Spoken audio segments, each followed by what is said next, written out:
He was the Foreign Secretary during the intervention in Libya. He joins us now from Lincoln, where the Tories are unveiling their English Manifesto, which we will talk about in a minute. But obviously, Mr. Hague, I need to talk to you about Libya first, because you were in power in the important Foreign Office post when it happened. And in Tripoli, in July 2012, you said Libya is, quote, a tremendous success story. Can we just be clear now that that was wrong and that it's actually a disastrous, failed state post-intervention?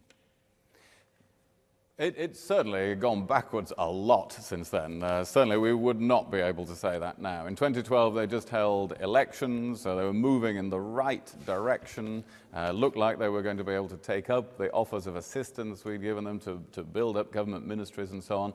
But undoubtedly it has gone backwards very seriously since then. That's not something we've neglected, by the way. The charge Ed Miliband is trying to make today, we've been working with the UN, with the European Union, with other governments, with the United States.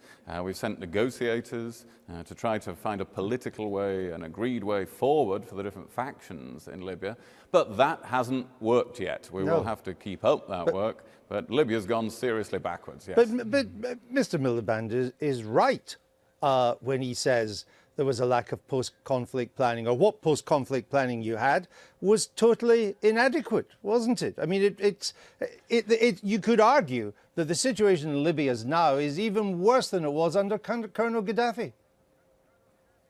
Well, remember, the reason we intervened in Libya was because it was already unstable. There was already a war going on, and indeed thousands of people were on the brink of being massacred by Colonel Gaddafi. And what way is it better now? Well, of course, those deaths were averted, and Colonel Gaddafi is not there. The root of Libya's problems today is the fact he was in power for so long. But of course, it's in a terrible state. Well, it's a shambles, isn't it? Your question is. It's a shambles. Your question is, at least Mr. Gaddafi, he controlled the boat people. He turned it off and on at will. Now it's entirely uncontrolled. There are 1,700 armed militias. The place is awash with weapons, many of which your government has supplied. There are two governments at the moment. ISIS are on the southern shores of the Mediterranean now, getting involved in the people trafficking. In what way can this be a triumph of post-conflict planning? Well, just to correct a few things there among that long list of questions, I'm not arguing it is a triumph of post-conflict planning. I just said it's gone seriously backwards over the last couple of years and mentioned some of the things we've been doing to try to put that right, which will have to continue. And by the way, we haven't supplied any arms to Libya, just to correct that part of your Sorry, you're quite right. It was Mr. Blair's government that supplied the arms. Oh, well, there we are. No, yes. I thank you for that. So just to put those things right, but I'm not arguing it is a triumph. I think we did save a lot of lives in 2011, and it was on the right track initially. But has Libya gone backwards? Yes, it has. Has anyone put forward a better plan from the one that we have been pursuing? Well, no, including the Labour Party, who've had abundant opportunity in Parliament, but 13 days before the election, suddenly they have discovered this whole subject and the idea of post-conflict planning. They've never raised that in any significant way before. But your question, I just heard the end of the interview you just had with the opposition spokesman.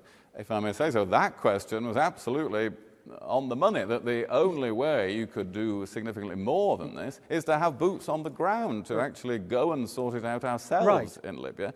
And I don't think there would be approval for that in Parliament, or that would be a wise idea. No, I understand that. But when Mr. Miliband says that as a result of the failure of the post-conflict planning, and the chaos that you admit has now broken out, it is an ungovernable, failed state. That's why all the refugees are pouring in there. When he says that as a consequence of all that, Mr. Cameron and you are culpable of what is now happening on the shores of the Mediterranean, he's right, isn't he?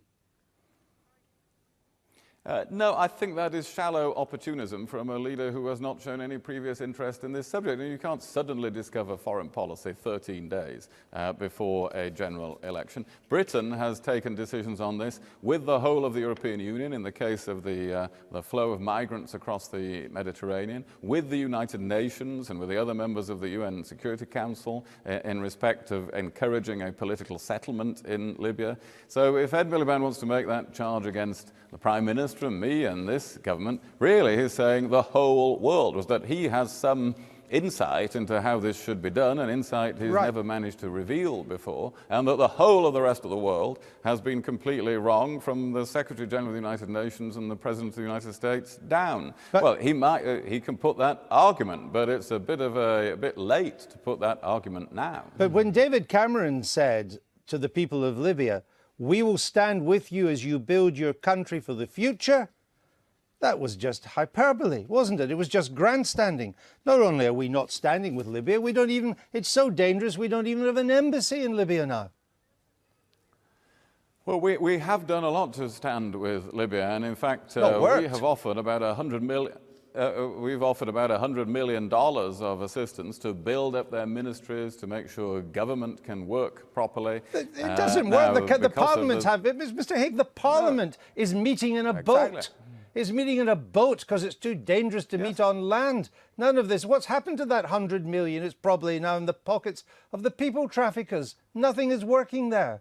Well, no, because of the situation, that money, of course, hasn't been dispersed. But your question was, what have we done to stand by the people of Libya? And what we have done is to make huge assistance available, to send a special envoy, a negotiator, to work with other countries, to offer to train a sensible, coherent army for Libya. It hasn't got one. That training, but no, because the standards of behavior were not adequate for the training. Yeah. But on your question of what have we done, you know, this issue of was enough preparation done? Were we thinking about Libya enough? Well, it was very regularly discussed in the National Security Council. And it failed. Government with other governments in the US were working on this. It's a shambles. It failed. Well, it hasn't succeeded so far. But in all that time, I don't recall any constructive advice from the opposition benches of the House of Commons. Can I just do one final point, then I won't get on to your English manifesto. But I'm concentrating on this for the moment, as you know, Mr. Hague, because Foreign Affairs, this has been a pretty myopic general election, and Foreign Affairs have had very little other than on the daily politics debate, and until Mr. Miliband's speech, it's been not on the agenda, and that's why I'm doing it. On top of the total failure of your post-conflict planning, we then took this decision, supported the Europeans to stop the search and rescue operations, backing the Mare Nostrum operations that the Italians were. And your Foreign Office Minister, Baroness Ainley, told the House of Lords, "We do not support planned search and rescue operations in the Mediterranean because it created an unintended pull factor. It encouraged more people to try and cross the Mediterranean." Wasn't that a disgraceful remark? And don't we see the consequences of that policy now unfolding as people drown off the shores of Lampedusa? No, the important point to recognise is that when the Mare Nostrum arrangements were there and rescuing on a bigger scale, as you say, right into Libyan waters sometimes, the sad fact was that more people drowned at sea then than in the previous period before that was instituted. And so when ministers across the European Union looked at it, they came to the conclusion that you are just talking about. Now, clearly, what's been done since then hasn't worked either, and therefore we need a different approach, where, of course, we have a moral imperative to rescue people at sea, but we also have to go after the traffickers more effectively and to work with third countries. Well, how are you going to do that? Are you going to send? This needs a more comprehensive approach than has been tried before. Are you going to send special forces into the Libyan shores to take out the people traffickers? Because that's the only way you're going to do it. I have seen figures, unpublished figures, that these people traffickers, which now include ISIS in Deira and in Sirte, are making $1 billion a year from this people trafficking.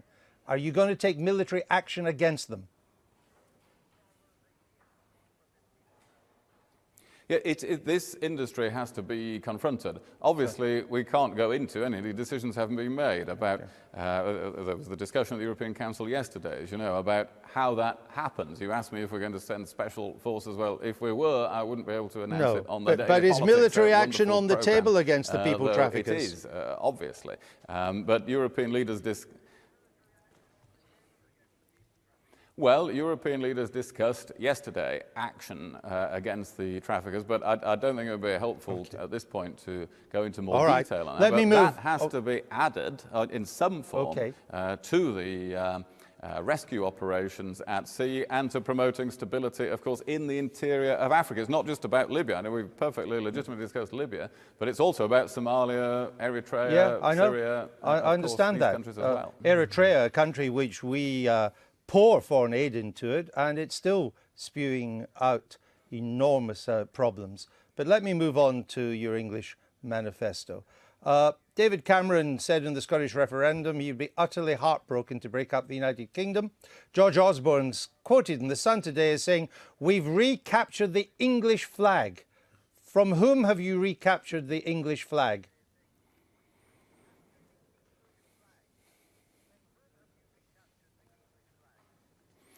Well, we're showing that there is an accountability, a case for accountability and democracy in England. And sure, but who had this flag, and who did you take the flag from? England. Who did you take the flag from? The Labour Party are happy to come to talks on Scotland and Wales.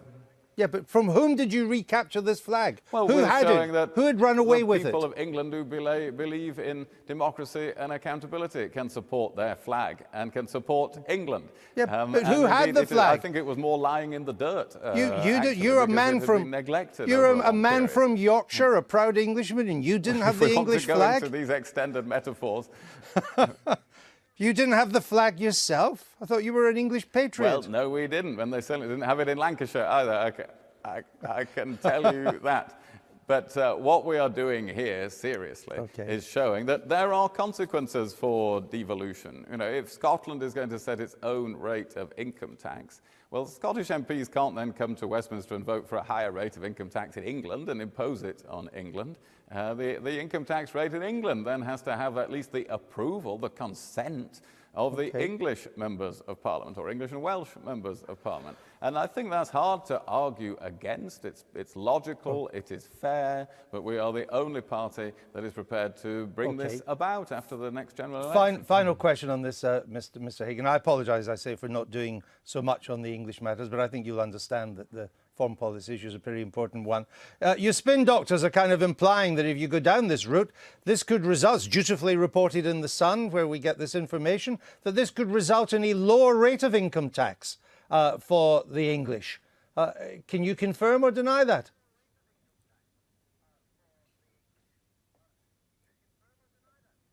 Well, it could, of course, result in that. That depends on the decision made. If Scotland decided, for instance, to have to increase rates of income tax, then immediately England would have a lower rate of income tax than in Scotland. And so, of course, there are many scenarios in which it could lead to the income tax rates being different. And we will always be advocates in the Conservative Party of reducing income tax in one way or another. Our programme, as you know, is to increase tax thresholds to reduce the burden of income tax on people. But could this result in lower income tax in England? Of course it could. All right, Mr. Hague, we'll leave it there. I'm sorry the delay got worse as we went on there, but you stuck with it, and at least on this interview, yes, the plug wasn't pulled, which has been my experience during the earlier part of this week. So at least we had you. Thank you for that. Thank you.